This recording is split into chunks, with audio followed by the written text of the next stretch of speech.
So ya, gue Karina Negara, psikolog klinis dan co-founder Calm at get.calm, tiap minggu gitu aja ya, tiap minggu sejak kapan ya Nas? Pokoknya ya kita sejak Maret, tapi udah ganti topik nih sama gue Anas. Bisa introduce yourself? Ya, halo teman-teman, nama aku Anastasia Satrio, bisa dipanggil Anas. Aku seorang psikolog klinis anak dan remaja dan juga mental health advocate. Ketemu Karina waktu sama-sama kuliah S2 di UI, dan since then kita praktek udah tahun keempat ya. Jadi kita suka sharing-sharing dan ini salah satu self-care kita, dan kebetulan hari ini it's not a good day for me karena habis ada berita suicide gitu ya, tadi setengah jam sebelum ini membiarkan emosinya terasa karena tadi sempat praktek. Jadi nanti mungkin kita bahas ya. Kalau aku tuh nggak tahu teman-teman pengalamin apa enggak, tapi aku tuh punya mekanisme namanya delay emotion. Jadi kadang kalau habis kejadiannya tuh masih oke, I'm good. Ntar kalau udah malam atau udah nggak ada kegiatan, baru deh emosinya naik ke atas. Karena sekarang udah tahu, jadi membiarkan diri untuk merasakan itu. Jadi tadinya aku malam ini masih ada meeting lagi, tapi aku cancel. Aku bilang aku lagi nggak in a good mood untuk mikir gitu ya. Kalau ngobrol-ngobrol gini doang masih bisa, tapi kalau buat mikir not in a good mood. So today bakalan dipindah. Jadi ini adalah bukti nyata gimana kita taking care, self-care our mental health ya teman-teman. Karena kadang ada hari dimana untuk berpikir yang pakai konsentrasi dan pakai energi itu tidak memungkinkan gitu. Jadi we have to say, itu apa ya, kita harus kasih tahu ke tim kerja kita untuk bilang kayak hari ini nggak bisa gitu. Apalagi bukan hal urgent gitu ya, jadi kita bisa pindah ke besok gitu. Untungnya gue sama Anas kalau ngobrol ini kan self care, ini bukan kayak nggak harus gitu loh, kayak nggak harus wajib, but we like it, we enjoy it. So ya udah, semoga hari ini ya, walaupun ya bakal tetap mikir, tapi mikirnya bukan secara kognitif ya menurut gue ya. Ini kayak ya sharing sih. Iya, sharing and reflection. So oke, hari ini kita bahas sibling rivalry. Tadi gue bilang ya nggak bakal semua orang ngalamin ya yang punya sibling saja yang ngalamin gitu. Iya. Yang nggak punya sibling ya itu doesn't mean zero problems. Itu bisa dibahas lagi kali, anak tunggal gitu ya. Tapi yang punya siblings ya, you guys can share gitu. Dan utamanya mungkin di sini yang punya anak gitu ya, yang punya anaknya lebih dari satu. If you're here, do share. Anaknya umur berapa, bedanya ya 2 kan, jadi anak umur berapa sama umur berapa gitu. Cewek cowok juga itu penting gitu ya. I think bahasan kita hari ini bakal ngaruh, bakal nyentuh gender, nyentuh umur, and all that gitu. Dan tadinya gue pikir apa namanya, bukan tadi gue pikir, gue jadi keinget kita udah pernah bahas yang gender spesifik gitu ya Nas, kayak kita udah pernah bahas punya anak perempuan atau punya anak laki. Jadi kalau misalnya nanti teman-teman baru datang pertama kali di sini gitu, bisa nonton aja yang lama gitu, yang di episode sebelumnya. So ini dulu lah, basic apa sih namanya, itu statsnya dulu ya. Lu siblingnya berapa, bedanya sekitar berapa, sama I think it's also good to know our parents sibling kayak. Jadi buat teman-teman yang belum pernah pergi ke psikolog, jadi kalau ke psikolog itu baik online maupun offline ada biodata yang harus diisi. Nah, salah satunya itu menanyakan juga orang tua kita atau kita itu berapa bersaudara, karena itu akan menentukan kancah perpsikologian kita loh teman-teman. Ternyata kalau konstelasi keluarga kita gitu ya, Kar ya.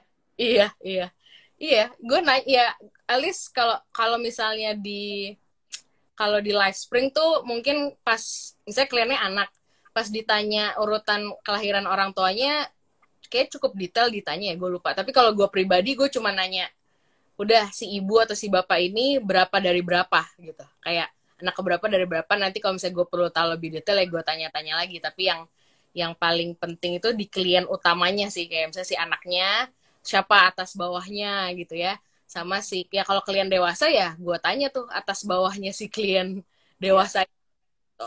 So ya, lu berapa bersaudara Nas dan banyak? Ya, kalau gue itu anak pertama dan 3 bersaudara, cewek semua. Gue sama adik gue yang kedua itu bedanya 1,5 tahun.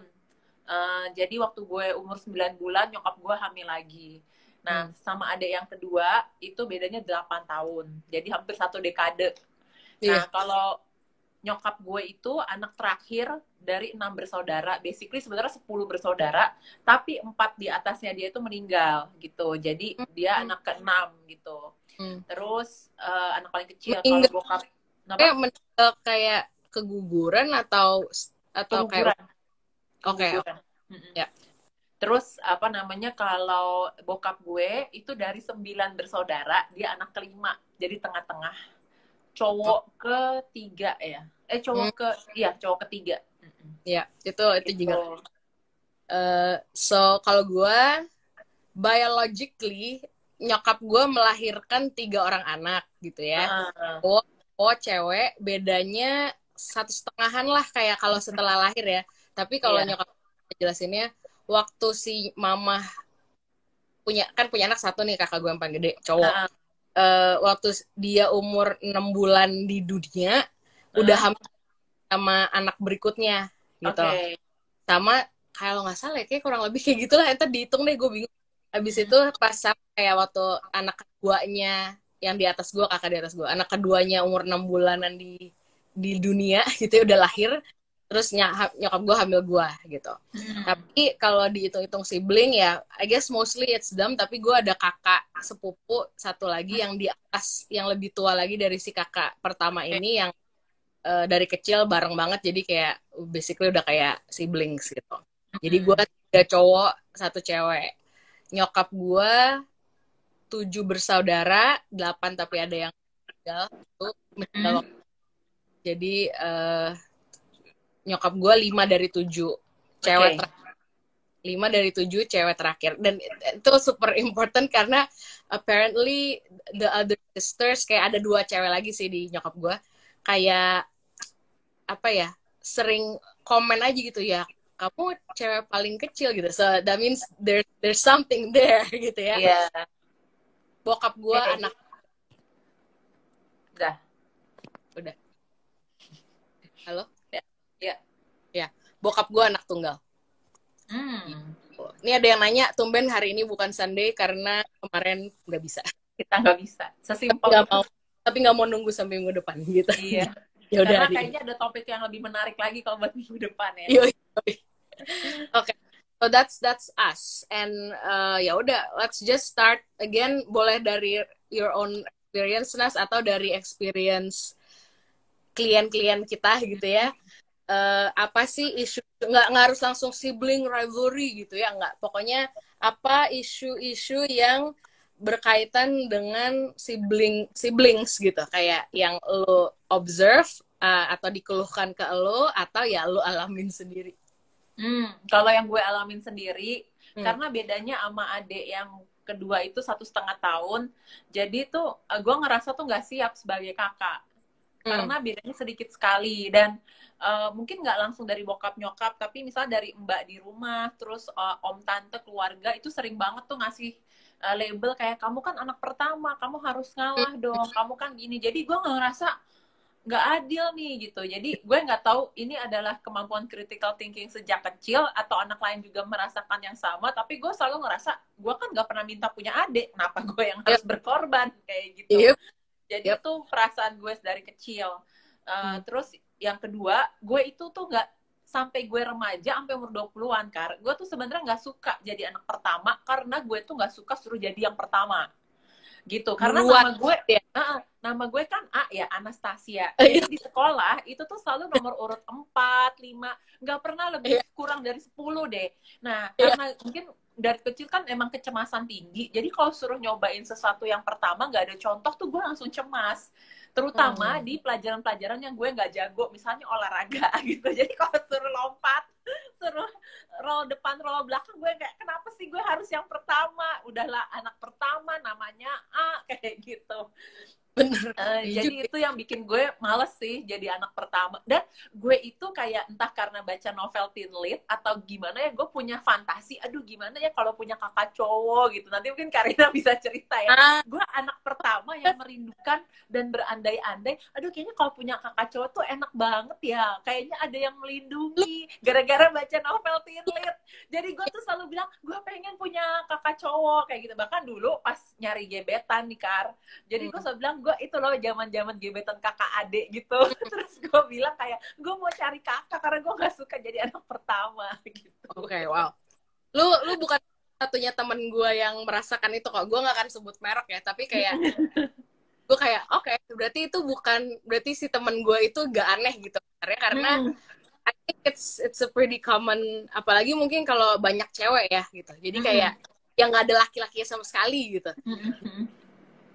Kayak rasanya kayak ya mungkin ya itu bener, nggak tahu observasi nggak tahu apa, tapi ada temen gue yang ya dia kalaupun nggak bukan dari film atau dari apa ya dia ngelihat gue gitu, dia ngelihat kakak cowok semua dan dia kayak I wish I had an older brother gitu. So which like that is ya sayang sekali gak bisa terjadi gitu kan ya. Kalau yang adik masih bisa dikasih gitu kasarnya. Iya. Kalau yang pengen kakak gimana? Susah nambahinnya. Kayak intertable ya. Kalau di Microsoft Word intertable bisa di atas. Kalau kakak nggak bisa. Nggak bisa.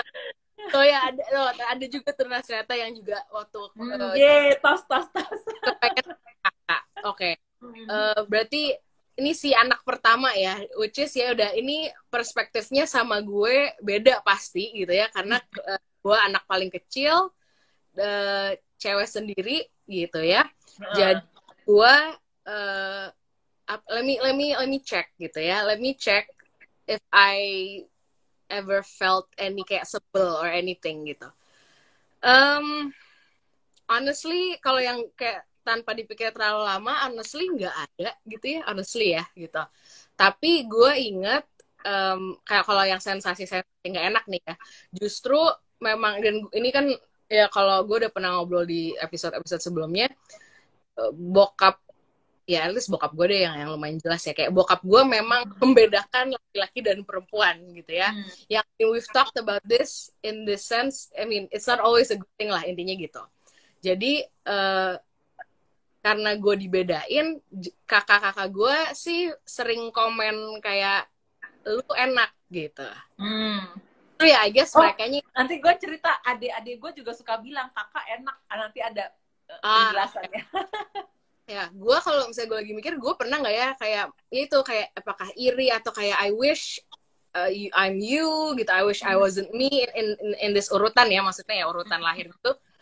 Enggak, gue enggak gitu. Tapi itu kakak-kakak gue definitely every now and then in our childhood komen kayak lu enak gitu. Ya lu kadang bahkan lu curang padahal gue nggak ngapa-ngapain Nas gitu ya. Jadi kayak aku tidak bersalah apa-apa. Benar. Label gitu ya. Sama ya kayak kalau kayak lu, gue kan nggak minta adik gitu. Kalau gue kayak ya gue minta dilahirin terakhir gitu. Iya. Jadi pokoknya a sense of justice, rasa ketidakadilan itu tuh muncul di anak tuh di bawah 5 tahun sebenarnya. Iya. Itu dari hal-hal konkret seperti ini.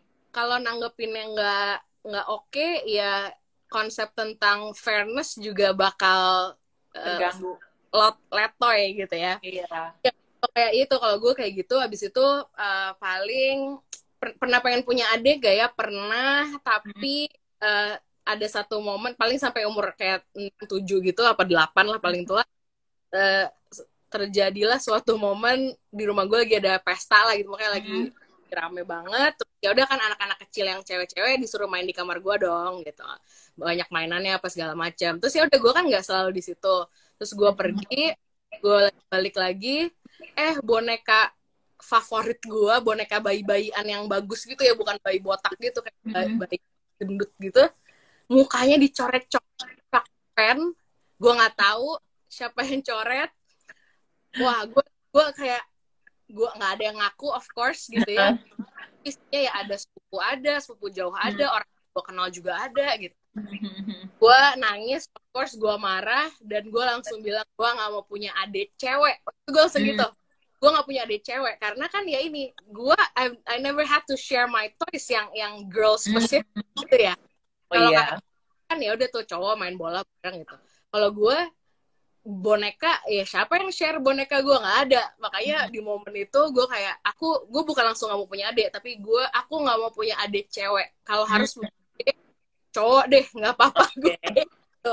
So yeah, I didn't have. Oh, I was gonna say, okay. Gue pernahnya observe. Ini gue udah agak gede di umur SMA awal gitu, ya, awal. Memang ya, I can't lie ya. Gue juga observasi itu tadi. My dad does not treat us the same in gender ya. Kayak he loves us the same gitu ya. Kayak nggak pernah kayak nggak adil ngasihnya gitu kasarnya. Terus tapi itu cewek sama cowok sama tidakin bahkan dalam membeli barang mahal gitu. Kayak gitu. Jadi tapi kocak sih gue gimana ya? You know what? Whatever lah. I mean I've shared about my privileged past gitu, or even nggak usah past lah. My privilege current juga masih privilege gitu. Jadi intinya gue mau beli tas. Gue nggak harus ya. Gue minta kan. Gue kayak boleh beli tas ini gitu. Terus tasnya mahal gitu kan. Abis itu bokap gue bilang oke gitu. Oke, abis itu kita hari Minggu dulu nge-mall bareng, yang nge-mall kan gitu, kayak makan, pulang gereja makan, belanja gitu. Abis itu ya udah hari Minggu ke mall, ya semua dong, maksudnya kayak ya satu keluarga kan pergi ke mall untuk ke Sensi untuk beli tas ini gitu. Terus belinya kan agak lama ya, mesti dibungkus dulu apa segala macam. Gue sih udah tahu yang mana yang gue mau, jadi bukan masih pilih. Abis itu kakak gue komen ya, kakak gue nggak inget ya which one komen, tapi intinya kayak kok curang deh Karen, gue kan Karen panggilnya, curang deh Karen beli tas mahal kayak gitu, pokoknya beli barang mahal gitu kan. Terus bokap gue bilang kalau ceweknya ada 2 juga papa nggak beliin gitu.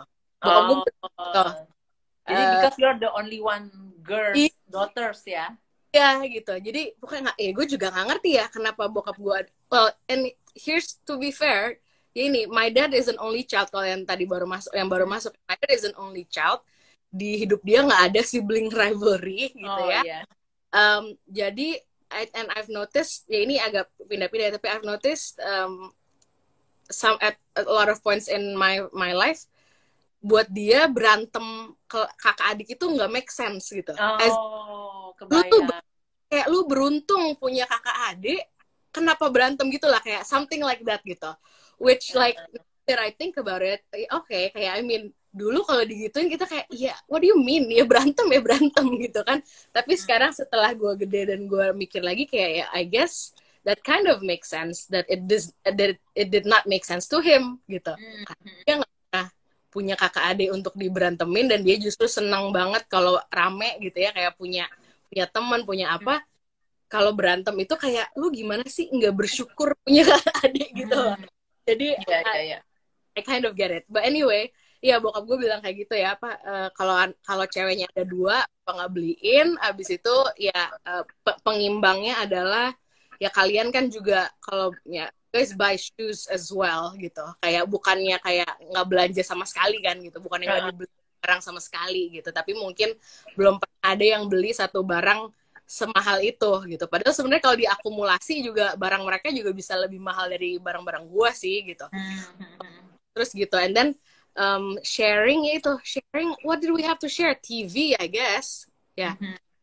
Kalau mainannya enggak sih, mainannya beda kali ya, tapi TV share. Mamah dan papahnya di share. Iya. Ya gitu. Mama dan papanya di share. Tadi gue belum kelar, sorry. What I was gonna say was from that point forward gitu ya, atau bahkan mungkin agak-agak sebelumnya juga gue udah mulai ada, karena gue menyadari bokap gue treat us kind of differently gitu ya, laki-laki dan perempuan gitu. Gue ada rasa guilty gitu. Gue ada rasa nggak enak ketika ya juga ya, tiap gue yang minta kayak apapun itu yang nggak harus selalu barang ya gitu, pasti iya gitu. I rarely hear no gitu. And that matters ya, justru anak nggak boleh dia terus gitu. Tapi kayak rarely hear no, and they do sometimes gitu kan. Mereka juga nggak, gue tuh nggak galak sih sama sekali ya. Tapi ya itu kayak iya, jadi makanya gue kayak iya, I noticed it gitu. Jadi gue mulai pokoknya develop ada rasa guilty. Jadi kadang-kadang gue pengen sesuatu, gue nggak minta. Tahanin. Gue anak baik amat ya gitu.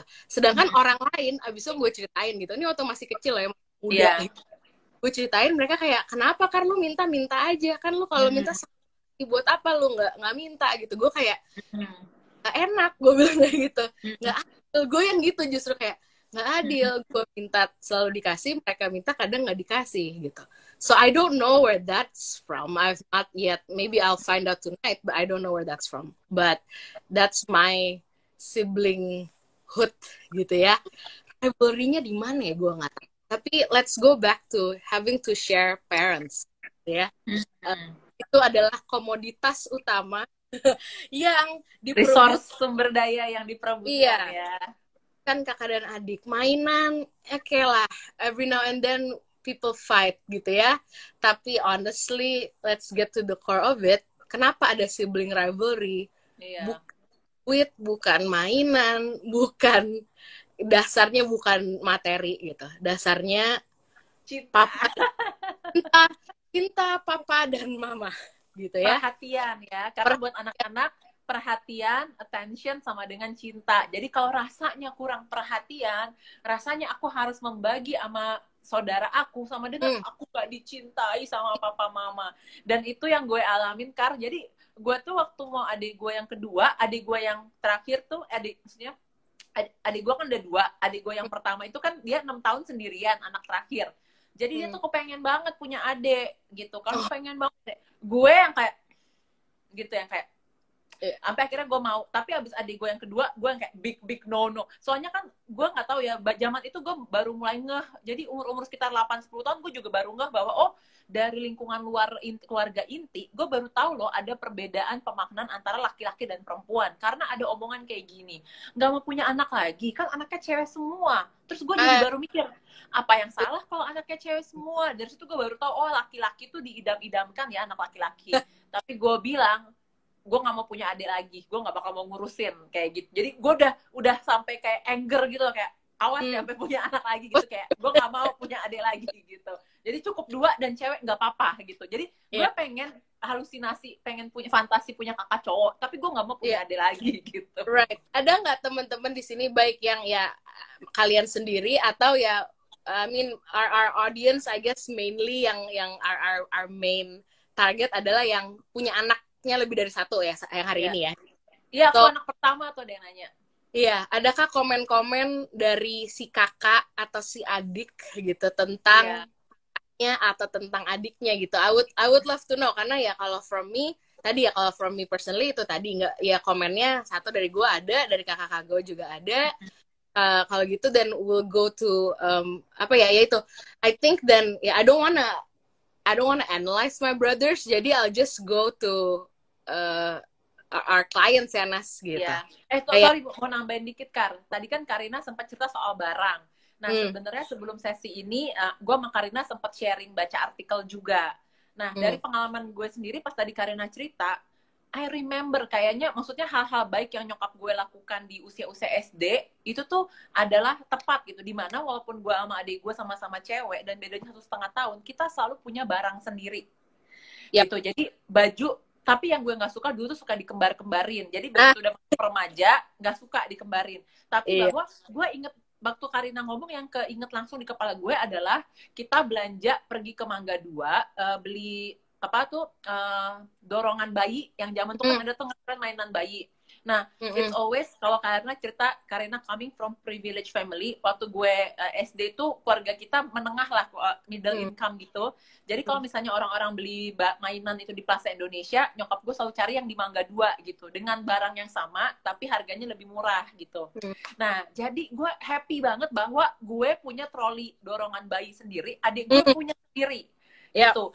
nanti ke depannya ada mainan-mainan yang kita berbagi bersama, misalnya main ular tangga, catur kayak gitu. Tapi menurut gue ternyata penting ya buat anak itu punya mainan-mainan yang sendiri, sepatu sendiri. Tapi ada juga yang barengan gitu. Jadi penting sekali karena banyak artikel parenting tentang sibling rivalry ini teman-teman, untuk dia benar-benar meng-highlight bahwa tidak semua barang harus dibagi. Itu yang juga membuat sibling rivalry ya, Kar ya. Yap. So, iya, kalian ada nggak yang pernah rebutan gitu? Dan apa sih kayak ya perlu refleksi ke diri sendiri aja gitu ya? Kayak apa sih yang kalian sebelkan dan rasakan ketika harus berbagi gitu? Nggak usah yang deh kedalaman kali ya. Ya udah yang ya. Gue dulu tiap hari ini, Kar, gantian siapa yang boleh tidur sama mama atau sama ayah. Bahkan sampai ada fotonya, Kar. Ini nyokap gue, ini gue, ini adik gue. Jadi kayak anak monyet gitu kan. Nyokap gue juga gitu. Kalau nyokap gue tuh ya kiri kanannya si cowok-cowok. Gue di selangkangan nyokap gue. Iya, bener. Kadang-kadang tuh kayak kita sebagai anak tuh ternyata mengeksplorasi tubuh orang tua ya. Lebih enak tidur di sebelah mana ya? Di kanan, kiri, apa bahkan di kaki. Karena buat anak tuh dekat dengan orang tua di bagian manapun tubuhnya tuh kayak enak gitu. Makanya kenapa sebenarnya ini mungkin hal menarik untuk kita bahas di Jadi Orang Tua yang lainnya kan, tentang bahwa relationship anak sama Tuhan itu dibentuk dan dikenali pertama kali dari relationship anak sama orang tua gitu. Ya. Gue mah kalah aja sih. Gue kenapa gue dibawa karena nggak dapet ya, Kar. Lagi gue kalah gitu. Jadi tapi gue happy aja kayaknya ya. Gue nggak, yang penting nempel gitu kan. Yang penting bareng gitu. So apa namanya ya? I'm trying to reflect on like ketika rebutan gitu ya. Apa sih isi pikiran gue gitu, dan atau isi perasaan gue tuh bunyinya apa gitu.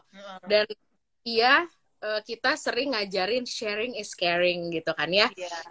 Sharing, ajarin anak-anak sharing gitu segala macam. Besok nanti ada kan, kalaupun bukan sama siblingnya, kalau ke sekolah, kalau bawa makanan, share gitu-gitu ya. So jadi ya ini tadi berarti ya Anas tadi membahas beberapa isu ketika kalau kita nyuruh orang sharing terus, nyuruh anak deh, jangan orang, nyuruh sharing semua hal dalam hidupnya, gue akan bikin statement gitu ya, mereka akan pembentukan otonomi atau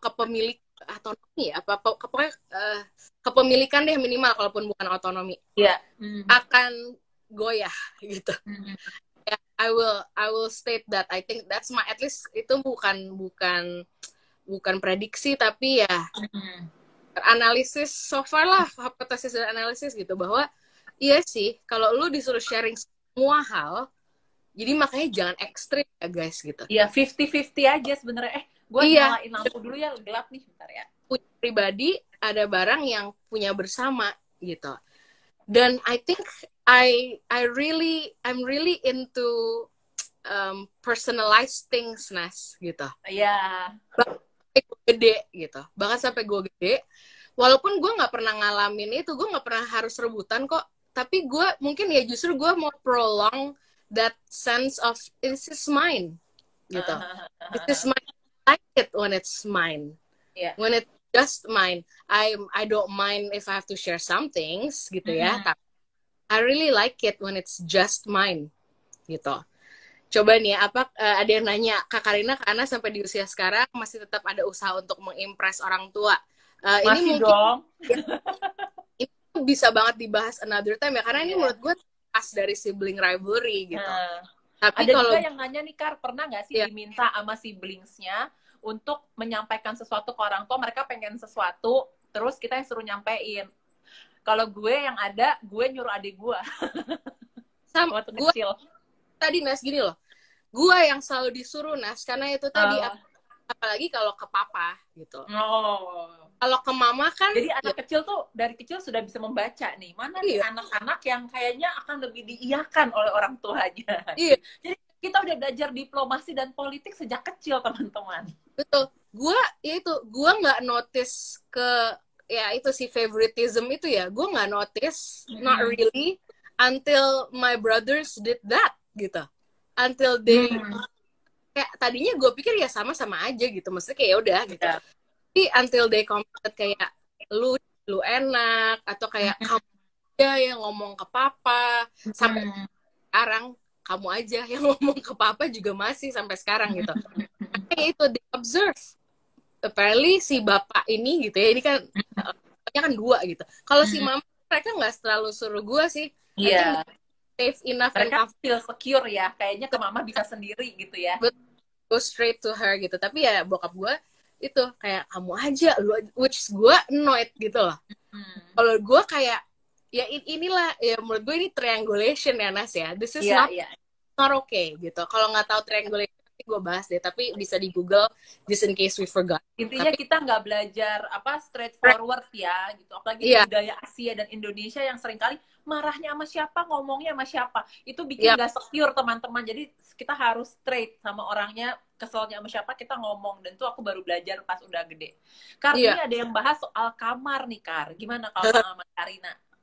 Gue I've never had to share a room, and sama kayak komen ini, gue not the first thing, kayak the main thing yang cetek, tapi kayak sebenarnya lama-lama nggak cetek juga, yang gue kayak mikirin terkait pernikahan gitu. Apalagi sekarang kalau kayak gue emotionally secure, I am ready for relationship gitu ya. Gue bukan di fase kayak remaja yang belum serius gitu. Gue kayak oke, sekarang gue udah emotionally secure, dan you know about the heavier stuff justru gue kayak ya oke, you know, ready to work on it with a guy gitu. Tapi gue yang gue kayak aduh gitu ya, ya nanti gue harus share kamar gue.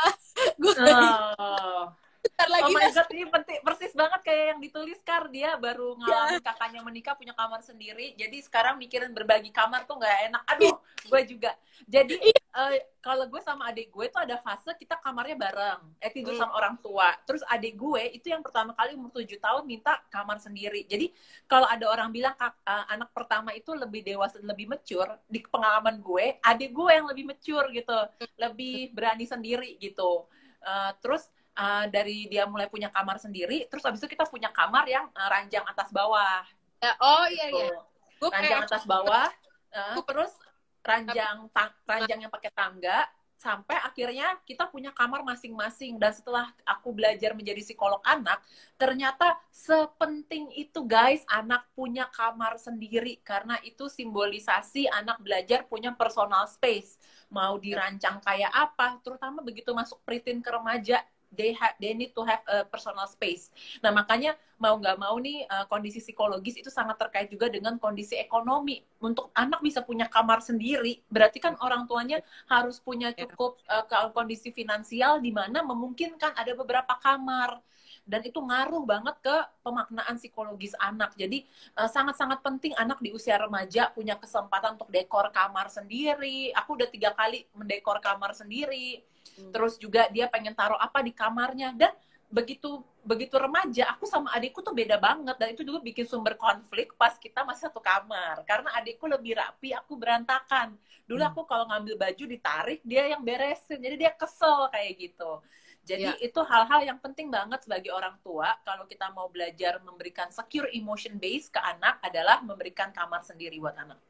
Ya, itu again I thank my parents, I thank God, I thank my parents, karena maybe that matters ya Nas. Maksudnya ya ini gue lagi analyze diri gue sendiri aja gitu, kayak maybe that matters why I'm like it's easy for me to set personal boundaries.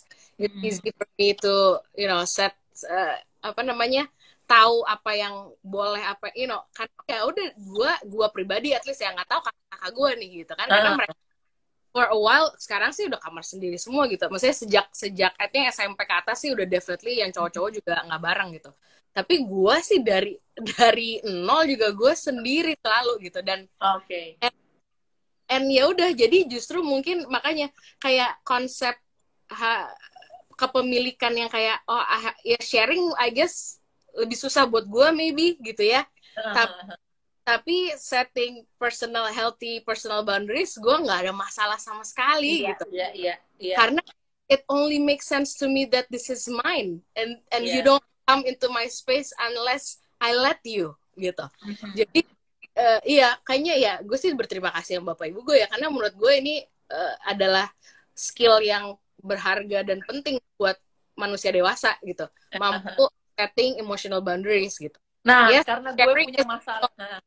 sharing is Ayo also dulu, Kak. sharing is so important. Yes.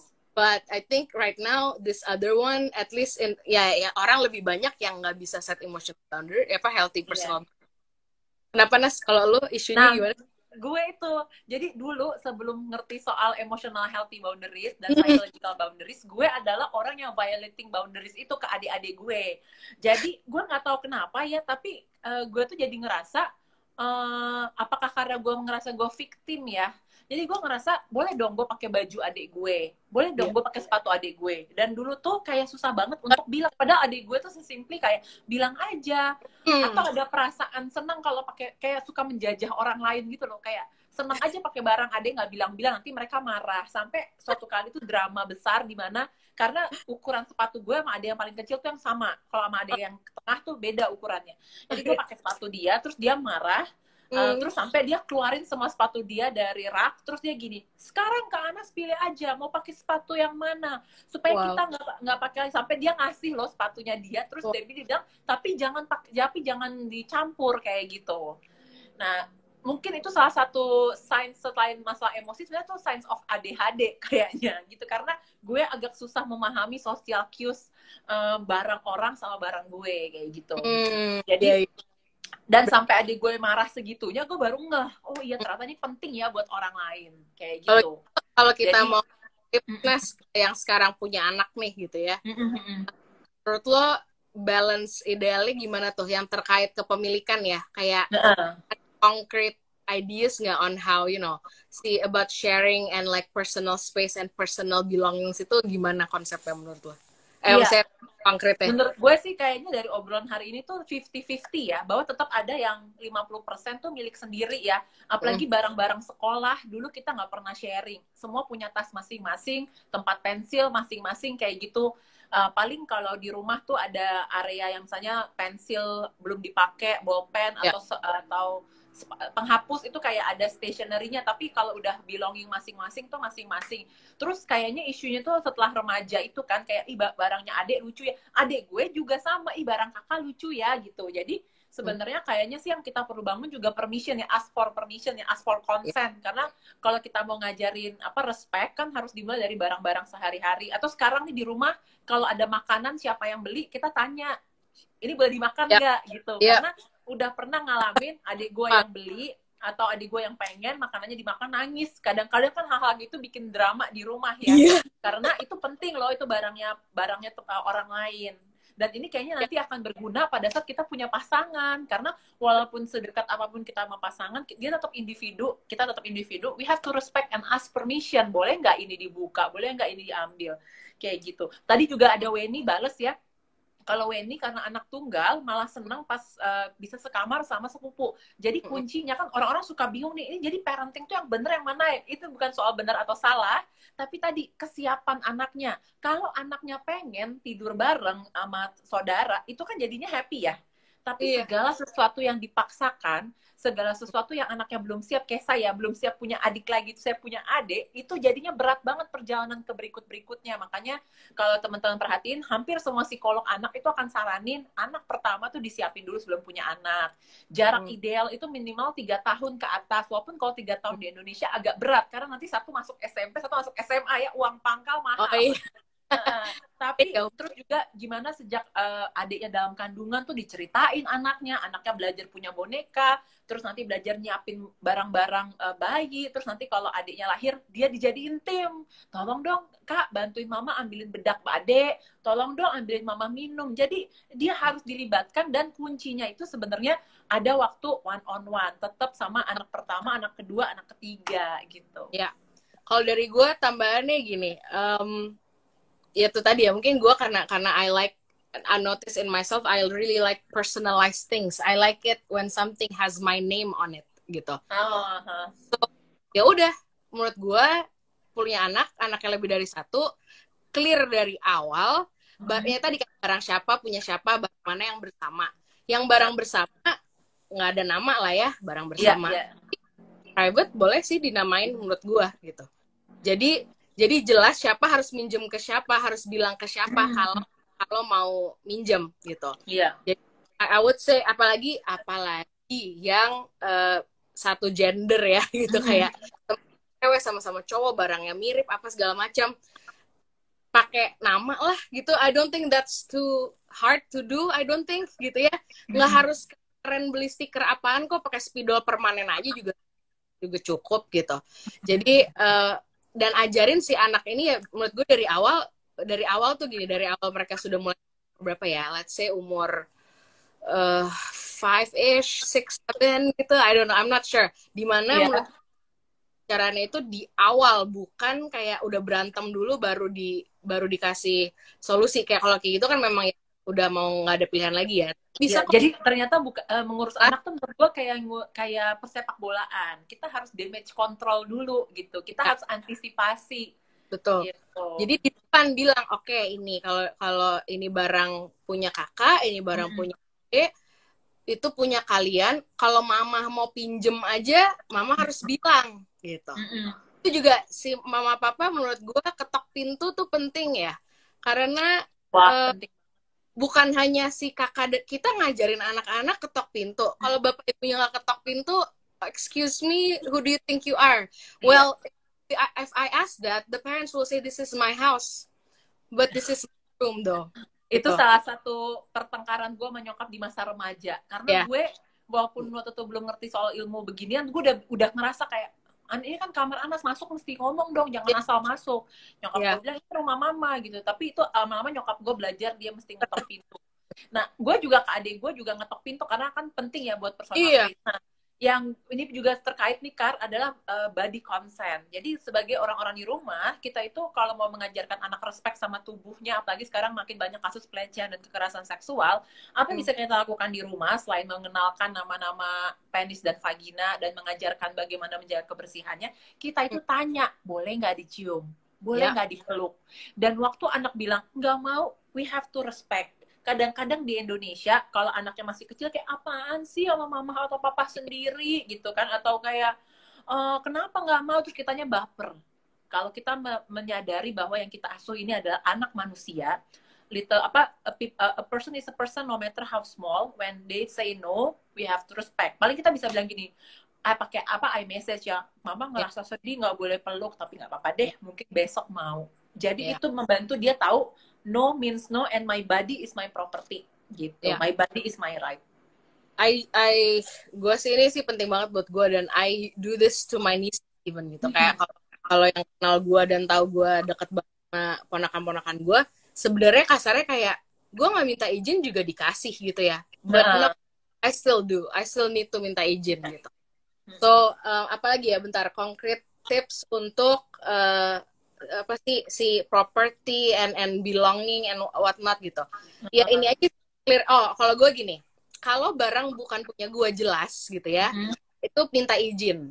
Tapi and I think ini si orang tuanya akan bisa set the rules di depan, bahwa kalau barang yang memang punya bersama, bukan berarti nggak ngomong, tapi bukan berarti harus minta izin, tapi perlu ngabarin gitu. Jadi kayak apalagi nanti kalau udah punya mobil guys gitu ya. Kalau di rumah gue kamera. Gue kan suka fotografi, kamera. Nah, kita dulu suka pakai buat tugas sekolah. Jadi harus ngomong, ini siapa kalian terakhir pakai. Dan dulu gue adalah orang yang suka habis pakai kamera tuh baterainya nggak gue isi gitu. Jadi habis itu orang yang pakai berikutnya, ini pasti ke Anas nih yang habis pakai nggak diisi baterainya gitu. Iya. Jadi bedain minta izin sama ngabarin gitu. Kalau buat gue, be clear to the kids about it, maksud gue gitu. Karena ada juga menurut gue yang di ekstrim, atau nih kiri apa kanan ya, di other extreme, it's yours, it's your body, it's your things, it's yours, and dia izin Nas gitu.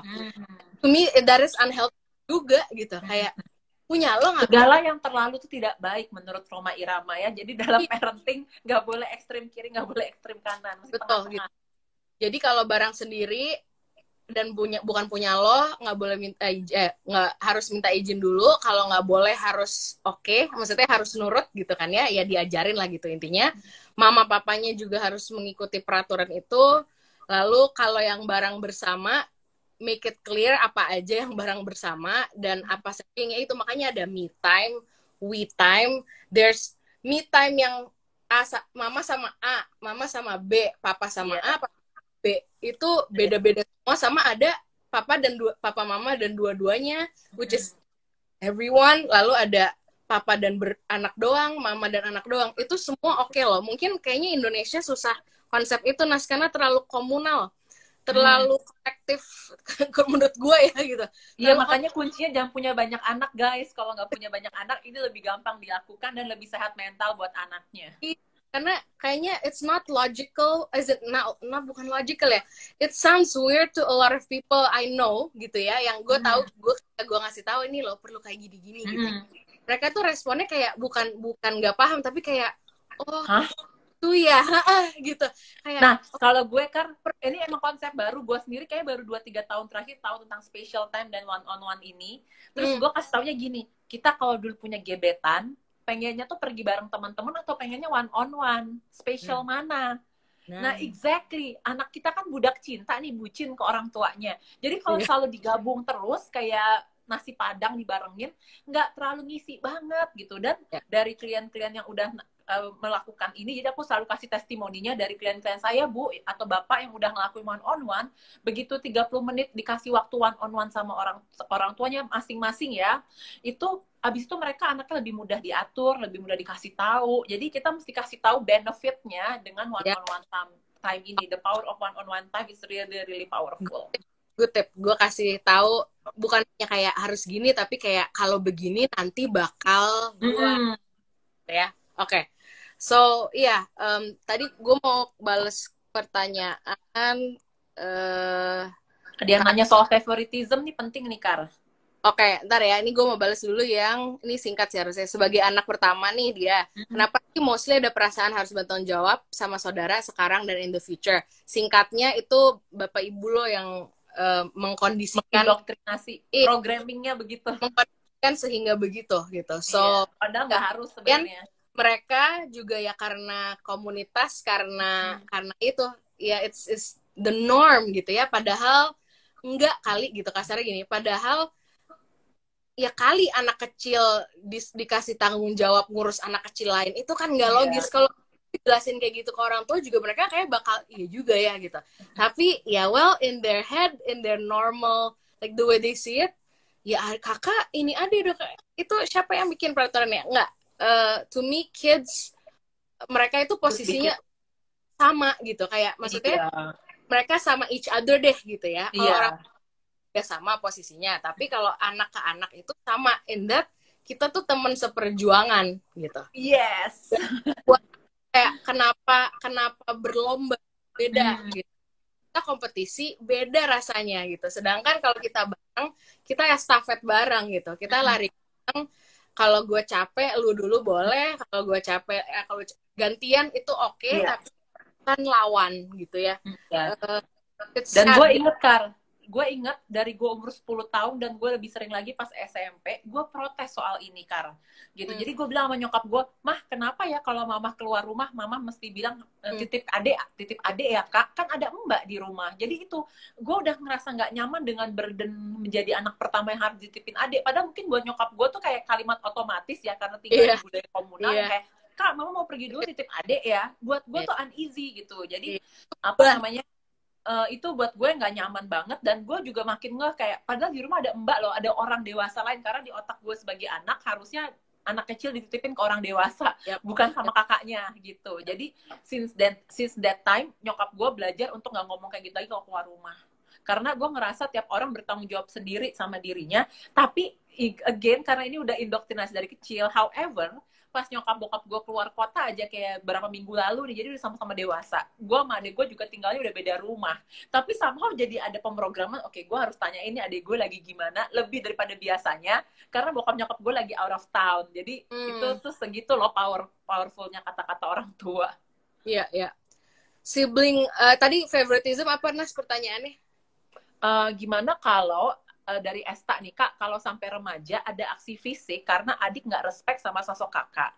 Karena orang tua, terutama ibu, selalu berpihak ke pembenaran sikap adik. Gimana pengaruhnya ke hubungan kakak adik ketika dewasa? Oh, maksudnya kakaknya mukul adik? Nggak tahu nih, belum jelasin. Tapi ini gue mau cerita kenapa penting kayak Karina sama di Get Calm suka bahas soal healing inner child, karena dari sepupu gue sendiri kan, dia bilang karena dia anak kedua, jadi dia tuh lebih favorit ke anak kedua karena langsung ke reflect Kayak pengalamannya. kita Nah, ini sama. yang bahaya. Sejauh manapun kita baca-baca dan belajar ilmu parenting, kalau teman-teman tidak melakukan inner child healing, kita akan repeated the same pattern karena isu-isu kita di masa kecil kebuka ya pas ke anak pertama, anak kedua kita gitu. Jadi bias. Jadi bias, kesian anak pertamanya. Dan ini kebanyakan yang ada 2 sepupu gue yang cerita, mereka posisinya anak kedua. Jadi karena mereka tuh kesel sama si kakak yang pertama, dan itu nggak resolve waktu kecil, begitu sama anaknya dia loh padahal, dan itu anak pertama, jadi keluar bias-biasnya. Dan akhirnya berulang cerita, si kakak merasa, kok papaku lebih sayang sama adik aku ya, gitu. Padahal ya itu loh, gue tuh selalu gini, kalau gue ngomongin nih sama orang tua nih ya, gitu. I know what you truly feel. Maksudnya gue bukan sotoy, tapi kayak gue tahu sebenarnya isi pikiran dan perasaan si papa mama ini ya, saat ini mama itu nggak ada yang mau bikin anaknya merasa gimana pun yang nggak enak gitu ya. Ya gitu. Makanya mesti ngeh gitu. Makanya nggak kita bukan bilang do this on purpose. No, we know you don't do this on purpose. Of course, nggak ada orang tua yang menyakiti anak dengan sengaja. But that's the thing, ketika kita nggak on purpose aja bisa nyakitin orang gitu, bisa nyakitin kita. Makanya penting banget dong to be aware, biar sadar, biar tahu bahwa oh ternyata gue tuh gini karena gini. Itu kan jadi, menurut gue itu jadi hal yang logical dan responsible to do ya gitu, karena ya udah memang I'm not saying you do this on purpose, but kita nggak do things on purpose aja kita bisa ngelukain orang lain, ya udah harus dibikin sadar dong gitu. Iya. Karena kalau enggak ya ini sesuai dengan itu quotes-nya salah satu tokoh psikologi Carl Jung, Jungian Psychology, dia bilang gini kan, until you make something unconscious conscious, sampai kamu membuat sesuatu yang tidak sadar tuh menjadi sadar, you think it's a destiny, kamu pikir itu takdir, padahal bukan. Dan dalam proses psikologi apapun akan sangat selalu lebih bagus ketika kita menyadari. Makanya orang selalu bilang, udah sadar tuh udah kunci 50% mengubah diri. Sisanya cari cara-cara praktis yang bisa ngebantu diri kamu, karena tiap orang beda-beda. Tapi kalau kita nggak sadar, karena dari dulu, hampir deh mungkin teman-teman bisa ngerasain, aku tuh sama adikku suka bilang ke mama kayak, kok kita ngerasa diperlakukan nggak adil ya, atau kok kita beda, atau kita ngerasa nggak disayang. Nah, kalau orang tua nggak paham, keluarnya juga defense. Masa sih nggak sayang, kan mama udah gini. Tapi you know what, anak kecil tuh cuma butuh dimengerti. Oh, kamu ngerasa nggak disayang. Pas kapan sih, boleh tahu nggak? Oh, kamu ngerasa mama atau ayah pilih kasih. Pas kapan ya? Kayak gitu.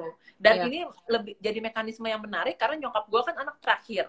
Jadi dia bukan favoritism sih, dia kelihatan ada relationship yang berbeda sama adik gue yang paling kecil gitu. Yep. That's true. Kalau gue, kalau di rumah gue kayaknya not so much on the urutan lahir ya, karena itu bokap gue anak tunggal, ya nyokap gue anak it's like nggak ada yang sama gitu kasarnya. Tapi di gender itu sih, kalau nyokap gue nggak terlalu. Ya.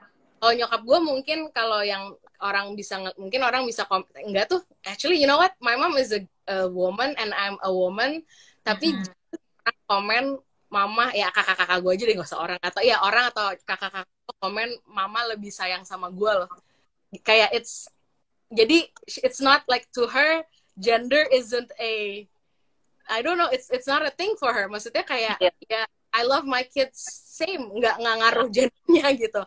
Dan tapi kalau di bokap gue ya itu, si kakak-kakak gue bisa komen lu gitu, lu bokap papa pasti iyain lu gitu. Jadi ya itu urusan gender ini memang sepertinya di rumah gue lebih timpang di laki-laki ya. Maksud gue kan bokap gue yang lebih ada apa sih, what do you call it, precaution. Iya, pre-understanding or whatever lah gitu. Sedangkan kalau nyokap gue udah chill. Anak cewek atau cowok nggak masalah, orang nggak komen lebih deket ya sama anak perempuannya, apa itu nggak ada, kayak sama aja buat dia dan buat orang. Dan dari beberapa artikel parenting teman-teman, tidak terhindarkan anak-anak tuh ngerasa orang tua kita lebih sayang sama satu yang dengan yang lain.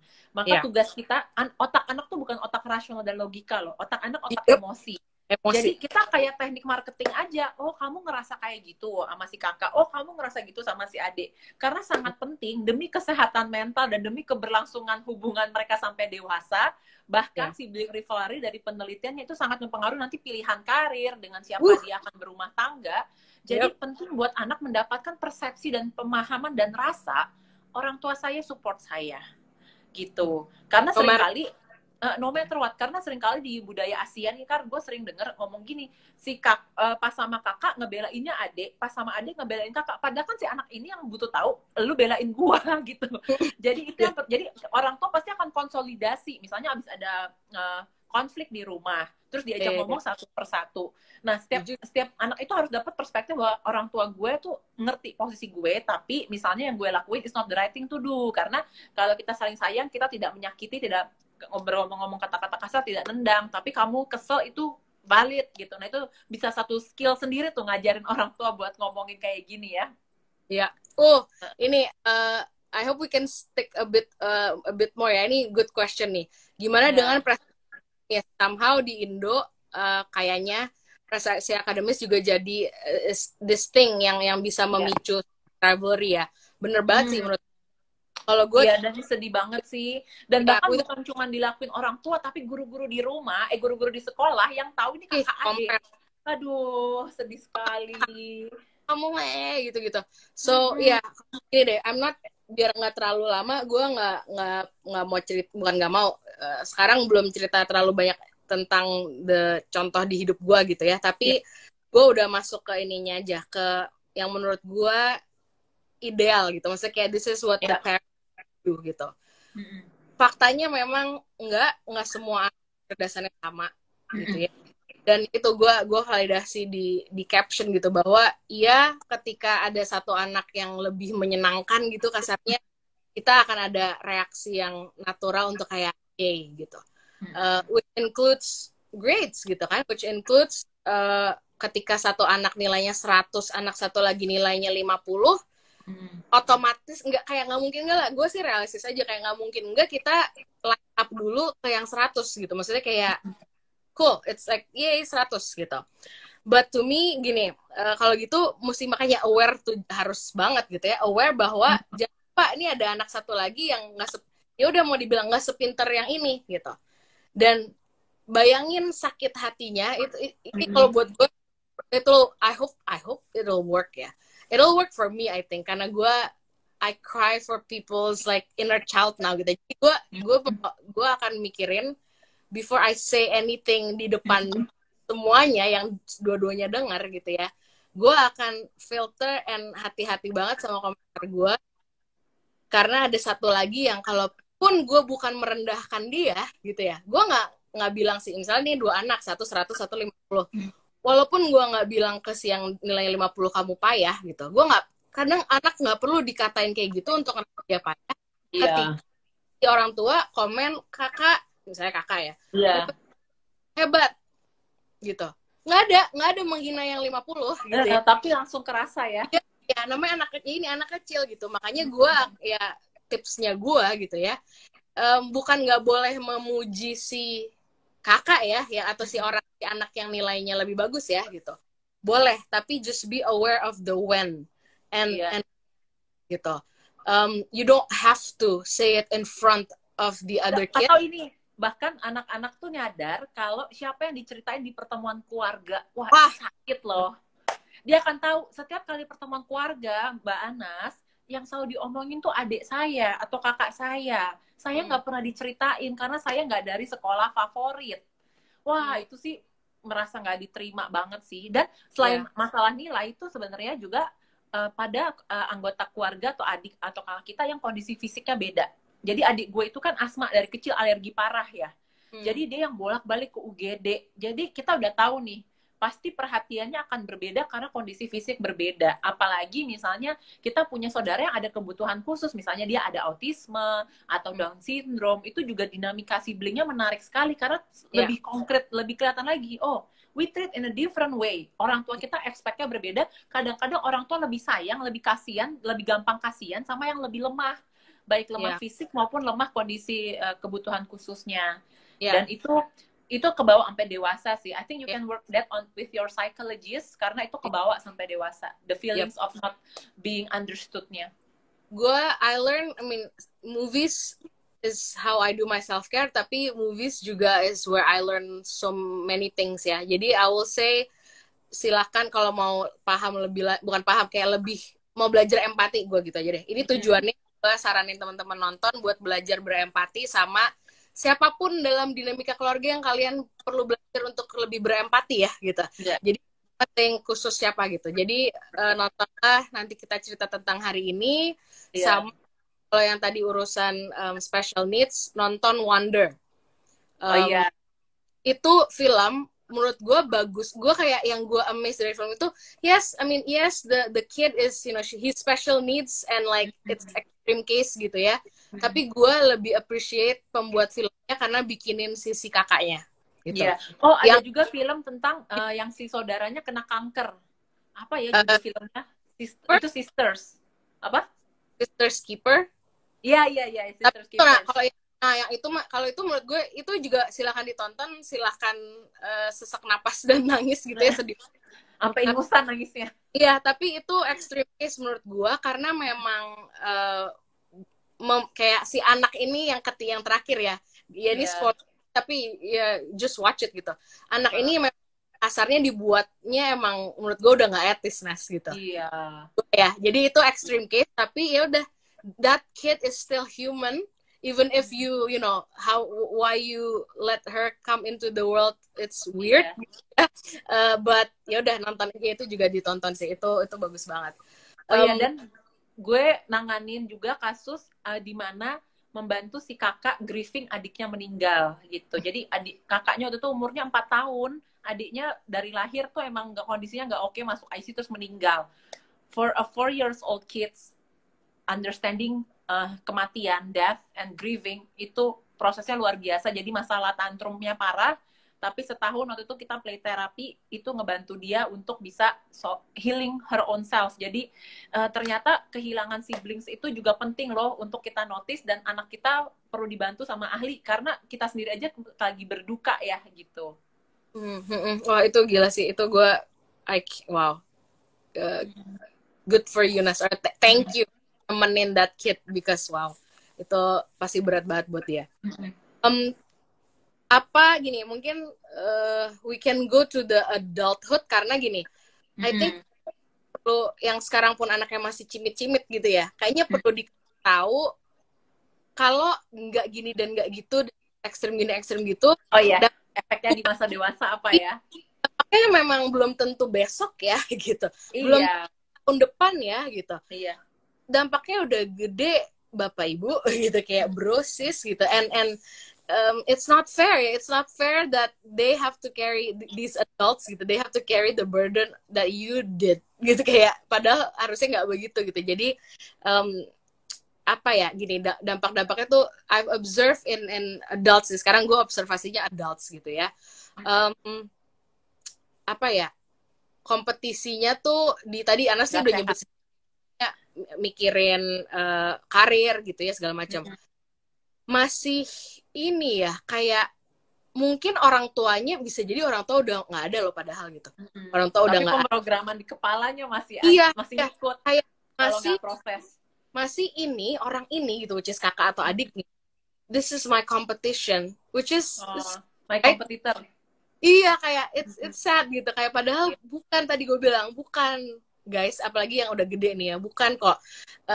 Kalau masih mikir seperti itu, please do process, personally gitu ya, karena your siblings are not your competition, they are ini tuh juga menurut gue andil peran kata-katanya orang tua. Kakak bisa kayak gini, Mas bisa begini, Mbak bisa gini, kamu masa nggak bisa? Dan ke anak yang lebih kecil itu tuh traumatik sih. Jadi makanya mindset kita, jadi kalau ngafalin kata-kata tuh rada susah jadi orang tua, karena kan banyak momen-momen otomatis.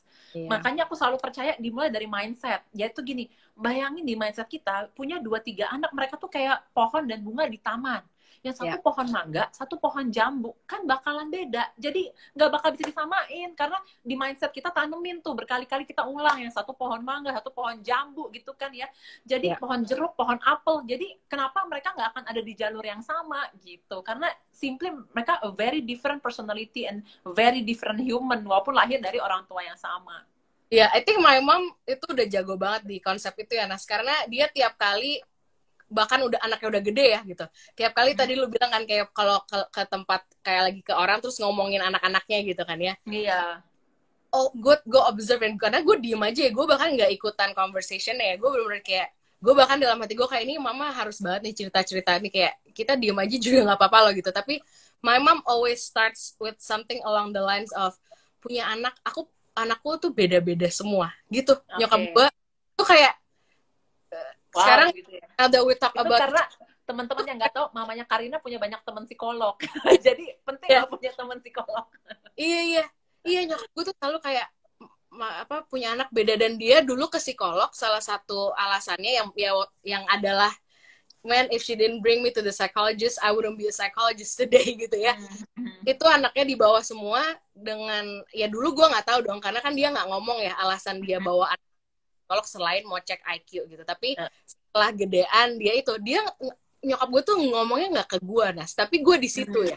Dia ngomongnya ke orang lain. Ketika ada misalnya teman gue punya anak dinasihatin, teman kakak gue punya anak dinasihatin, ngomongnya nyokap gue selalu kayak, tante dulu ke psikolog, bawa anak-anak ke psikolog karena tante perlu belajar, anak tante tiga-tiganya beda, cara nangannya tepat di masing-masing anak gimana. Wah, gila. Wow. So advance, tante. Keren banget. Advance banget. Itu advance-nya luar biasa ya. Setelah gue pikir untuk tahun, ya gue lahir 91 gitu. Itu terakhir. 90-an ya. Itu kayak advance. Dulu nyari psikolog tuh susah banget. Beda sama zaman sekarang. Iya, makanya jadi and I see that gitu. And I hear it, I see it. Yeah. She adjusts her action gitu. Sedangkan for other parents, banyak yang kayak, semua orang gini, ya gini gitu. Sama, kayak pabrik ya. Kayak pabrik roti. Ya, nyokap gue selalu melawan dengan kayak, ya nggak bisa gitu dong, gitu nyokap gue gitu. Tapi ya akan terus argumen sih sama orang-orang yang percayanya anak ya anak gitu. Cowok ya cowok, cewek ya cewek gitu. Ayam so lucky karena emang, and I always say, kan katanya with a great privilege come big responsibility. Makanya Karina ada di posisi sekarang berbagi, karena udah mendapatkan banyak, diberi banyak, harus memberi banyak gitu ya, Karya. Bener. Gue kayak banyak, gue bahkan in counseling session itu kayak gue pernah share kalau, but I'll try to be gini, I don't wanna open too much, tapi kayak intinya gue kalau lagi sesi counseling, gue bisa juga sambil refleksi ke diri gue sendiri, kecil gue, dan ketika ada yang misalnya masa kecil si klien gue negatif gitu ya, terus di aspek yang sama masa kecil gue positif gitu, it helps me understand kenapa dia jadi kayak gitu. Gitu. Instant like-nya ya. Iya, kayak karena gue gini, pertanyaan nih gue justru kayak, gue juga kayak, I think di gedenya gue ngalamin yang dia alamin juga, kenapa gue respon gak sama kayak dia gitu. Itu kayak pengalaman dewasanya sama nih gitu, gue sama si klien, tapi pengalaman masa kecilnya ya beda gitu. Dan clearly ya ini kita kan ngomongin ya apa dampaknya di dewasa gitu. Iya. Pon kita di dewasa, suara yang hilangnya aku atau Anas atau semua? Aku denger selalu sih kalau suara Karina, apa suara aku. Ya. Di masa dewasa, kalau orang-orang mulai pada aware soal, wah kok kita punya insecure. Nah, apakah insecure ini datang dari narasi-narasi yang kita dengar di rumah, dari orang tua kita? Ya. Iya, kayak iya sih, gue itu kayak intinya gini, contoh singkatnya, coba deh kalian sebagai adults ya, gitu. Sebagai adults, hal-hal apa sih yang kayak terjadi kayak kalian it happens to you gitu ya, kayak misalnya diremehin, dipilih kasih, diperlakukan tidak adil, kita stick to the stuff yang kayak sibling related ya gitu. Itu dipilih kasih, diatur sama yang lebih besar, dimatiin kayak gini-gini ya. Itu kalian coba cek yang mana yang kalian lumayan kayak kok curang gitu, atau kayak sensitif lah gitu. Jadi kayak maksudnya bukan sensitif, I don't like that word. Kayak itu kok pokoknya it irks you gitu. Harus kayak agak menyinggung dan ya bahkan bukan terjadi sama kalian, bahkan ketika kalian lihat itu di orang lain gitu. Karena kita selalu ada insting membela yang kita bisa relate menurut gue. Jadi kayak itu, kalau kita nggak aware, kita bisa ngebelain orang yang salah simply because gue juga ngalamin apa yang gue relate nih sama perasaannya, terintimidasi gitu ya. Gitu. Jadi gue kayak kayak contohnya si klien gue sama gue gitu ya. Ya itu dibilangin kayak kamu anak kecil tahu apa gitu, atau kayak masih muda nggak bisa apa sih, belum you're not an adult yet, or lu nggak dewasa, padahal udah gede gitu, padahal udah usia dewasa gitu. Gue juga sering kayak gituin here and there ya, di dewasa ya, di dewasanya, bukan nih makanya bukan waktu kecil, waktu gue gede ini gue sering banget orang baru ngeliat muka gue udah kayak masih muda ya, mungkin ngomongnya nggak langsung gimana ya, tapi masih muda ya gitu, kayak wah muda banget gitu. Itu kan sehalus-halusnya orang ngomong, what are you itu gue nggak jelek, that's the thing, Nas. Lu nggak jelek. Iya. Kalau gue masih jelek sih. Tapi the more I work on myself tuh, kalimat-kalimat kayak gitu udah nggak terlalu kerasa lagi gitu. Iya. Klien gue yang dewasa ini kliennya, dia jelek banget di dia gitu. Itu kan ya, gue kayak dalam hati gue gitu, kalau gue nggak aware, gue bakal bisa kasih respon yang nyebelin. Gue bakal kayak aku juga tuh nggak apa-apa gitu loh. Kayak kita kayak menihilkan penderitaan orang lain karena kita nggak ngerasain itu gitu ya. Betul. But of course I did not do that, of course gitu kan. But instead ya gue coba cek itu, gue cek kan gue juga ngalamin gitu, kenapa gue nggak apa-apa ya gitu kan. Lalu dan dia apa-apa, lalu ya gue refleksi ini in session ya, by the way, and ini selama pandemi, ini waktu pandemi terjadi, dan gue kayak cool, this helps, makanya gue akan terus melakukan ini. Gue langsung ingat kalau gue dulu justru kekecilan gue gitu, atau gue ini malah dijadikan hal yang kayak wow gitu loh, Nas. Jadi misalnya gue tuh lahir November, jadi di sekolahan either anaknya yang November Desember tuh either jadi yang paling kecil di tahunnya atau jadi paling tua di angkatan berikutnya gitu kan. So gue di angkatan yang kecil di angkatan gue gitu. Dan ya itu, orang-orang banyak kemarin kayak masih umur segini udah bisa ini, masih kecil udah bisa gini, hebat. So, ya ini yang gue denger waktu kecil kan ya, ini bukan gue pujian atau apapun, this is what I heard when I was small gitu. Jadi for me it's cool to be younger, it's cool to be lebih kecil gitu. Dan ketika waktu gue gede malah mengatang kasarnya kayak meremehkan, dan gue kayak whatever, nggak peduli gue. Iya, paham. Kalau di pengalaman gue ini it's cool to be different, karena gue sama adik gue yang beda 1,5 tahun kan, kita lumayan sama tuh pengalaman hidupnya. Kita tuh ngambil ekskul yang berbeda dan nggak apa-apa. Nanti kita kemudian develop kesukaan yang berbeda dan nggak apa-apa. Jadi becoming a psychologist in Indonesia itu kita akan mengambil jalur yang completely different sama orang-orang yang kerja 9 to 5 di kantor. Tapi gue nggak punya isu soal itu, karena dari kecil berbeda itu nggak apa-apa gitu. Dan itu kayaknya salah satu yang membekali di hari ini. Nah, kalau gue lihat dari adik gue yang waktu kecil, anak 3-4 tahun suruh ngegunting, itu tuh nangis pas nggak bisa. Dan yang kita lakukan, jadi nyokap gue dan adik gue yang kakaknya dia tuh ngomong gini, nggak apa-apa kalau sekarang belum bisa, tapi besok bisa coba lagi. Dan gue ngelihat hasilnya sekarang dia umur 22 tahun, dia adalah orang yang sangat resilient. Kayak kalau ada yang nggak bisa, cari aja terus. Dan aku rasa itu adalah efek dari waktu otaknya masih dalam pembentukan di usia-usia kecil, ketika dia nggak bisa, anaknya tuh dulu nangisan banget gitu, tapi kenapa sekarang bisa berani banget, itu karena waktu dia nggak oke, respon kita. Jadi yang menentukan bagaimana karakter kepribadian orang itu bukan cuma karakter anak, tapi respon-respon dan kalimat yang kita pakai sebagai orang dewasa. Ya, itu yang terpenting ya, dan itu the message that I wanna leave to the parents tonight gitu ya. Dan here's the thing though, even if your parents nggak nonton ini kan, kalian udah gede nih. Kalau yang sekarang lagi punya anak, note that gitu ya, note bahwa your words, your response itu yang bakal mempengaruhi anakmu terbentuknya jadi kayak apa. Gue nggak bisa manis-manis kalau lagi, gue nggak bisa, gue nggak perlu sugar coated kalau gue lagi IG live atau webinar. It is your, you are, I don't want to say responsible. You play the biggest part. Let's put it. You play the biggest part. Your words play the biggest part. Buat temen-temen yang sekarang udah gede nih gitu ya, udah gede dan kayak ya udah ya, aku orang tua aku dulu kayak gitu, terus gimana dong sekarang, I feel this way, I feel insecure, bla bla bla. Reparenting itu inner child dan reparenting ourselves. Yes. Ya. Reparenting is very possible. Kemarin tuh gue sesi terakhir mentorship sama mentis gue, yang SPH gitu kan. Dan kita kan ngobrol-ngobrol aja, tapi gue dapet banyak insight dari obrolan kita, karena gue jadi ngeh secara konkret bagaimana gue reparenting myself. And gue udah plan to share this in writing, tapi gue share dulu singkat, bahwa gue dan my mentees apparently sama, benci banget dulu harus nelpon Pizza Hut buat pesan makanan.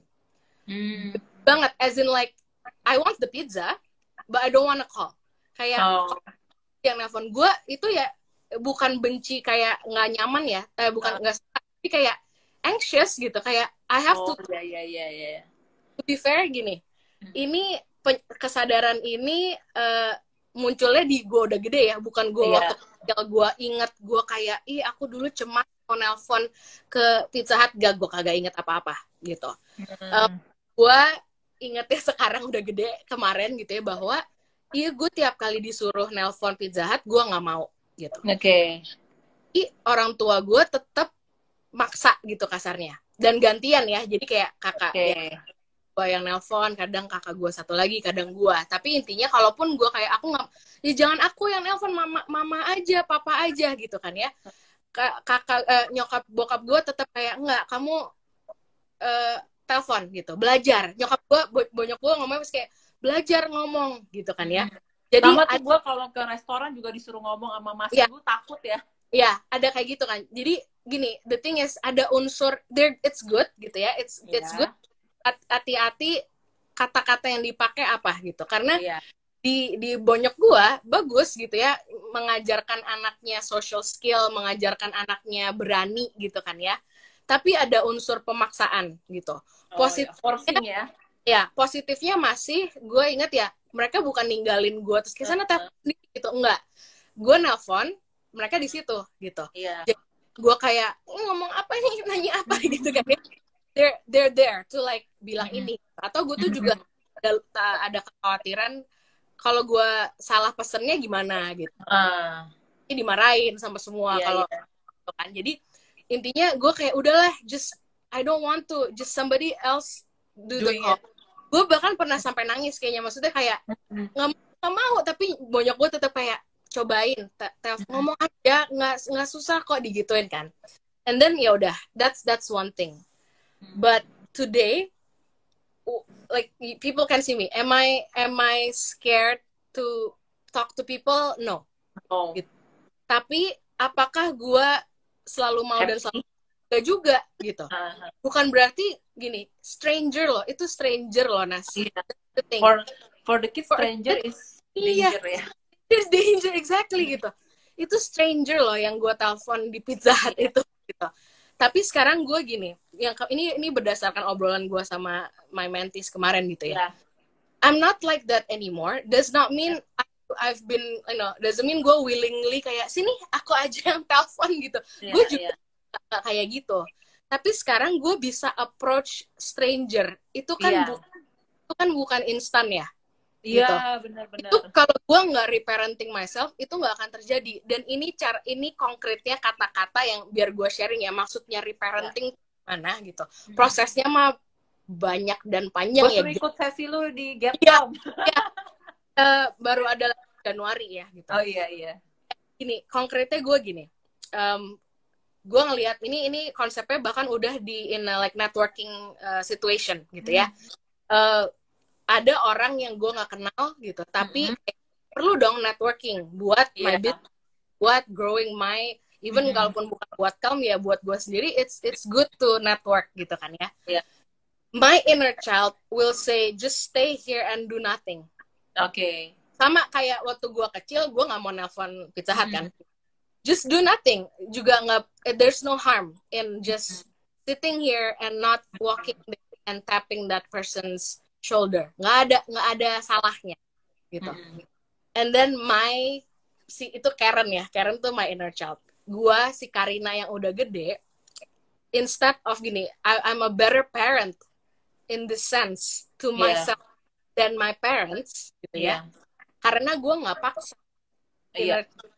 gue nggak paksa diri gue ke sono gitu. Gue bilang ya ini literal, I have to say this out karena kan otherwise all of this happens silently ya guys gitu. This all happens inside gue. Kalau in the real situation gue diem aja gitu, tapi kan ini inner conversation ya.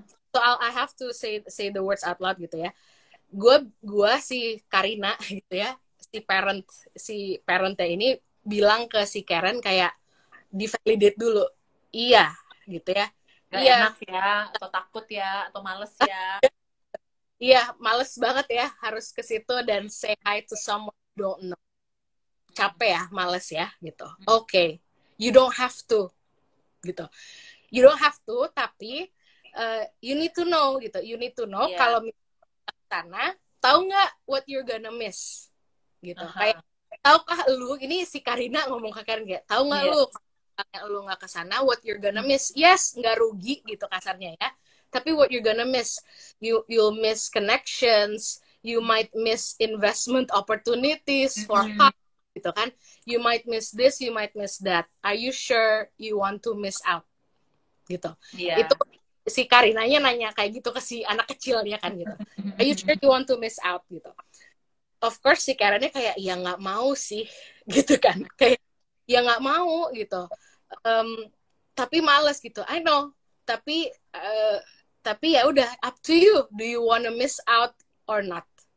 So of course Karen does not wanna miss out. Tapi dia udah di encourage kan sama ya. Di encourage bahwa itu don't wanna do it gitu. But you do need to know kalau lu nggak lakukan apa yang akan terjadi gitu. Dan now it's ya udah, to me it's like it only makes sense that I go approach a stranger and introduce. Mending kalau Pizza Hut mah gampang ya, Nas, nggak perlu memperkenalkan diri ya. Kalau di networking situation I have to introduce myself. That's a different insecurity or anxiety in its own gitu. Tapi ya udah gue di usia gue sekarang gue udah biasa aja gitu. Gue nggak ada takut lagi gitu kasarnya, karena udah reparenting myself, udah tahu what I need to be brave, what I need to try. Dan kalaupun bisa aja kan terjadi orang-orang bisa kayak, tapi Kak nanti kalau udah maju terus malu-maluin gimana gitu kan. Yeah, well, if you've reparented or you are reparenting yourself, what do you want your parents to do sih kalau lo abis fail gitu? It's okay, I still love you.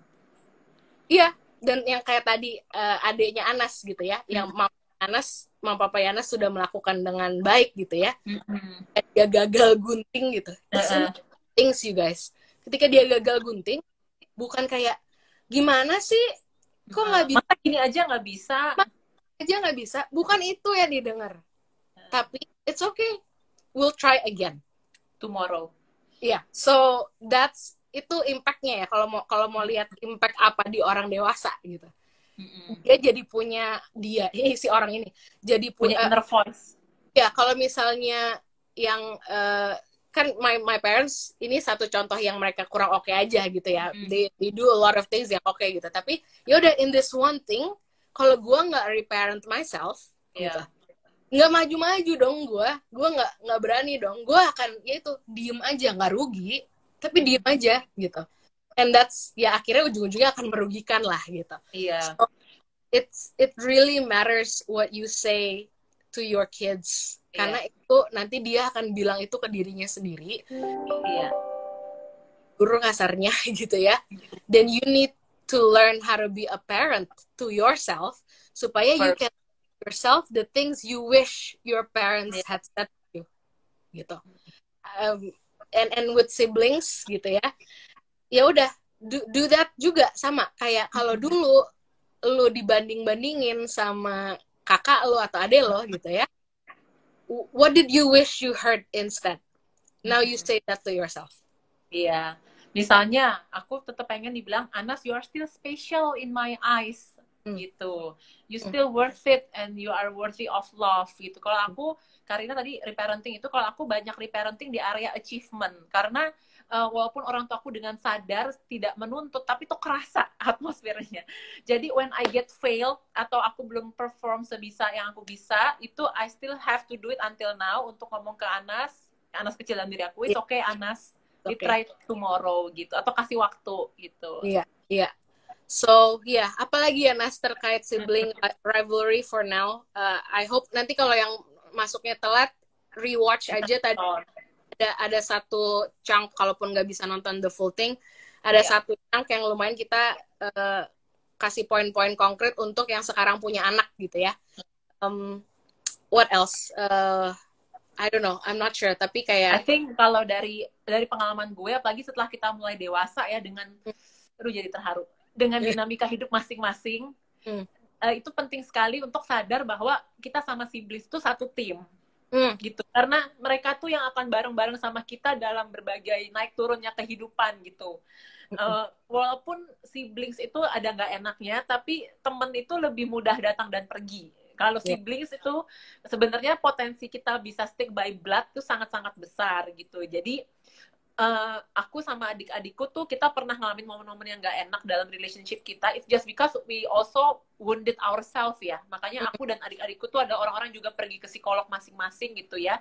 Jadi ketika kita nyadari dalamnya tuh lebih beres, kita resolving trauma masa kecil, hubungan kita di saat ini tuh jauh lebih bagus. Dan aku percaya gak ada hubungan yang bisa I woke up like this. Namanya hubungan, semua itu pakai usaha. Bukan usaha pakai otak doang, tapi usaha memproses diri kita. Karena how much we process and loving ourselves is how much we can give love to other people. Jadi tiada hasil mengkhianati usaha.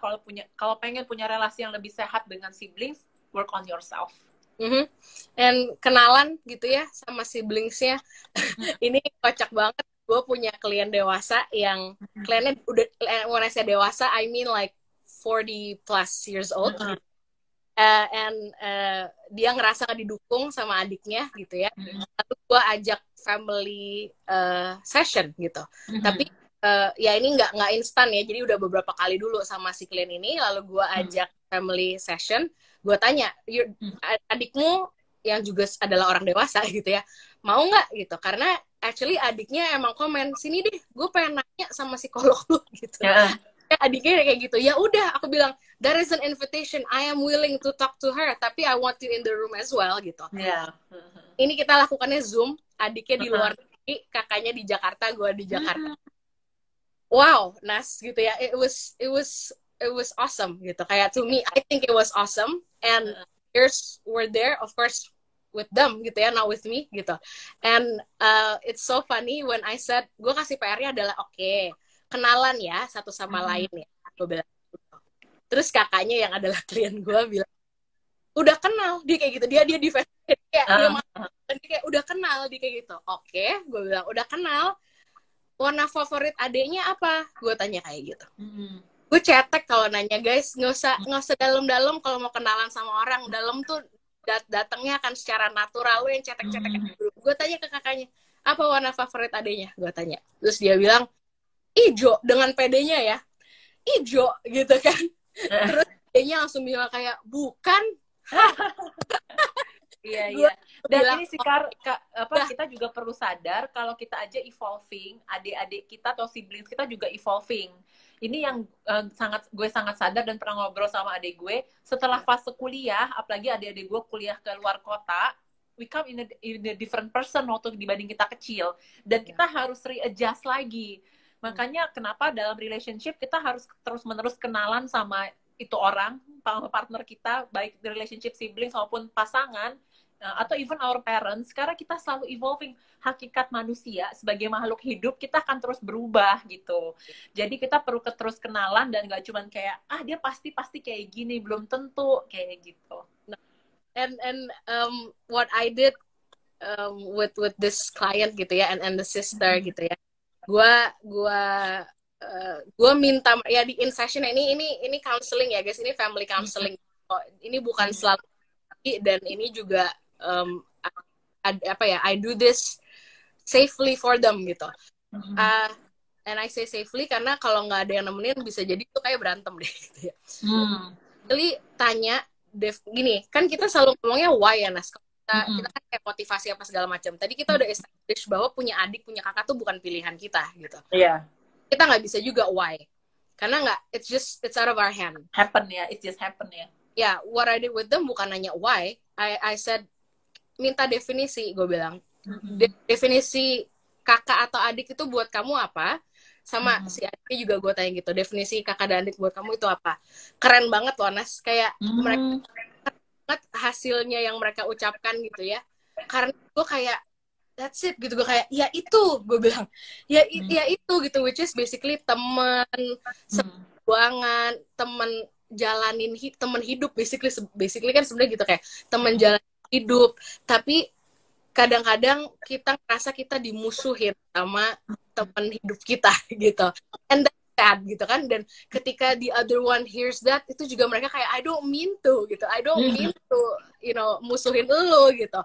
So it's really nice to have a good conversation with your sibling, I think gitu.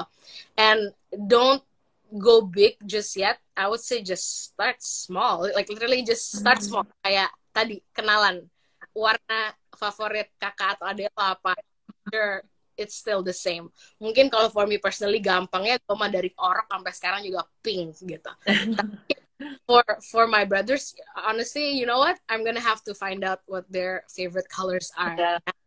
Iya, dan privilege gue punya saudara cewek ya, karena itu tuh dari kecil kita ada momen-momen bisa ngobrol sampai jam 3 pagi. Iya. Gitu. Bedanya sekarang apa? I do that with my girlfriends, makanya kayaknya I've really had good girlfriends dari kecil, karena gue nggak pernah ada rasa itu kayak I wish I had a sister. I'm pretty good, kayak I'm okay. Actually, you know what, gitu, I'm okay because my sisters are my best friend. Iya. Jadi itu tuh sekarang tuh bisa bisa dilakuin walaupun nggak sesering dulu, tapi pasti ada momen-momen berkualitas. Tapi tadi kalau relasi kita tuh makin dekat, kita juga makin saling bisa menyakiti satu sama lain. Makanya mesti work on ourselves. Nah, aku mau kasih highlight sedikit nih kenapa I've got into tears, karena pas umur 28, pas depresi aku relapse, it's my sister that drag me up dari rumah, dan dia yang notice kayak, Kak Anas, kayaknya kamu not in good condition, dan kayaknya kamu mesti keluar dari rumah deh supaya kamu lebih sehat. Nah, ada momen dalam hidup kita tuh kita sendiri tuh nggak bisa ngelihat kondisi diri kita gimana, dan pengalaman itu tuh there's my sisters gitu in times of trouble. I don't think kayak friends segitu kenalnya banget gitu sampai dia tahu nih Kak Anas kayak something wrong. Atau kadang-kadang adik gue suka nanya, Kak, progres terapi kamu apa ya, kok kayaknya gini-gini aja ya. Terus jadi gue jadi mikir gitu. Nah, jadi that sincere feedback from sisters, I think we cannot find anywhere gitu. Yeah. Which is why, the boys, ini again I will refer to our episode yang tentang cowok dan lain sebagainya ya. Cewek lebih banyak protective factor-nya, Nas, gitu ya. Karena lebih gampang ngobrol, lebih gampang curhat. And sisters, sisterhood is a thing. Bahkan it goes beyond blood gitu kan, for girls gitu. Jadi yang cowok-cowok, aku nggak tahu dari tadi ada cowok atau nggak di sini. Tapi kalau nanti ada yang nonton yang cowok, you deserve not if you deserve. If you have siblings, they can be your sister, your brother too, in the best sense, gitu ya. So it's if your relationship with them sekarang kayak tuh gue nggak bisa tuh kayak gitu kayak gue nggak bisa tuh cerita ke kakak adik gue or whatever. Start with you gitu, bener tadi yang kayak pengen ngajak adik atau apa ke psikolog, start with you, karena if you point your finger at them, it's gonna feel like a hurtful poke gitu ya. Jadi kalau memang rasa kok aku hubungannya sama kakak atau adikku gini sih, I wish better gitu. Okay, start with you, and find out which areas, which points yang paling kayak bikin sakit hati dan lain sebagainya. Baru nanti bersama dengan your psychologist, your counselor bisa figure out cara terbaik buat reach out to your brother or to your sister. Nggak kok langsung ujuk-ujuk ke kak, dek lu gitu. Itu mah berantem nanti. Kalau belum siap ini berantem, and we don't need anymore, nggak yang penting gitu kasarnya berantemnya gitu ya. It's good to conflict is good. Only those yang bisa bikin kita lebih berkembang lagi, bukan yang bikin hubungannya putus gitu ya. So yeah, I don't know, that's it ya. I think for now. Thank you so much, dan teman-teman yang sudah ikutan sharing hari ini. Thank you banget. Sibling rivalry is real, and kalau yang anak-anaknya masih kecil, peran utamanya tadi di papa mama, di respon papa dan mama terhadap each kid, and dan pengalaman papa mama sendiri sebagai saudara ya. Iya, gitu. Dadah. Dadah.